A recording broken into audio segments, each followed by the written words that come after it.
Avengers Assemble! This is the Deluxe Hydra Soldier Dark Threat figure from the Captain America 3 3/4 inch movie line from Hasbro.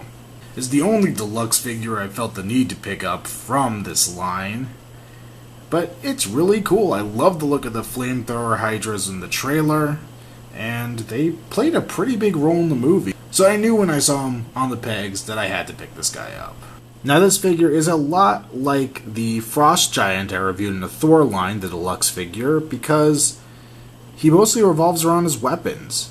He's got his big freaking arm gun things here, and you can plug his arm right in the back there, and you have what I believe was actually the flamethrower in the movie. It was this small part down here, I think. Then you have the cannon up here at the top. Now because this isn't really that big, they had to use the cannon for both projectiles, but it's still cool. As you saw in the beginning of the review, he has the fire attack, fire missile, which is really well sculpted. You see the fire billowing out there and comes out. I wish it had been more 3D and not just a flat piece here. But really cool, really well painted. Of course, you can take it, and you should be able to fire it, but mine's refusing to fire.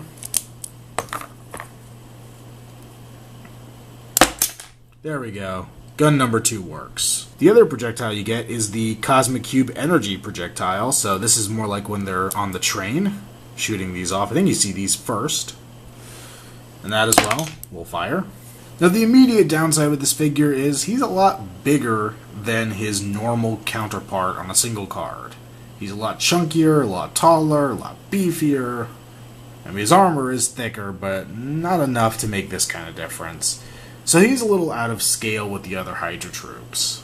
He's a cool looking guy though. He's got the big, evil looking mask. It's so neat looking, really well done. He's got the Hydra logo on the side here, both sides. There's a separate little rubber vest, which has big shoulder pads and the front piece. It looks like a reactor jet engine here on the back. Unlike his single card counterpart, his little band of energy going down his arm is actually sculpted to the figure, not a separate piece. He's got a separate little utility belt down here. His pants are pretty plain. They do have some pockets sculpted on, which is a good touch. And then he ends in his big chunky boots. Now this vest, you can come over here and pull the pin and unplug it.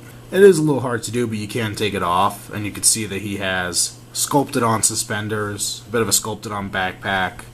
Cool little detail, you see where it fastens up around his neck on his uniform.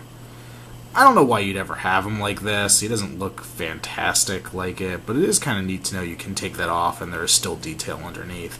I guess if you were doing some massive army building, this would be another variant you can get out of the same figure. For articulation, he has a ball-jointed head, not a whole lot of up and down, but a good amount of side to side, not really too hindered by his armor since it is a soft plastic. The arm can rotate, theoretically 360, but stopped a little bit by his shoulder here. Come out to the side, bend and swivel at the elbow. No rotation at the wrist, no rotation in the torso. It looks like he should be able to turn at the waist, but either mine's gummed up and stopped or that's a no. He's got the movie style ball joints at his legs. These are the same ones you have on the Thor figures and things like that. Not the ones on Captain America where they look like pants, which is disappointing.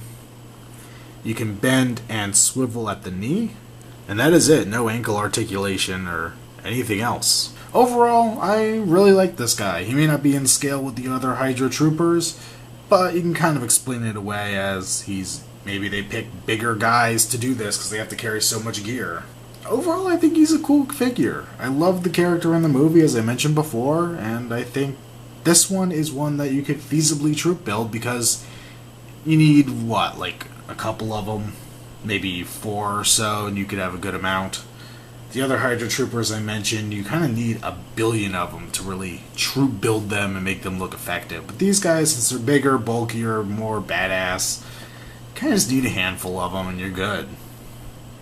Definitely recommend this guy.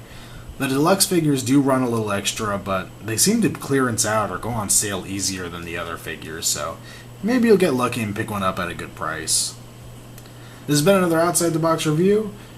Stay with us as we continue to count down to Avengers.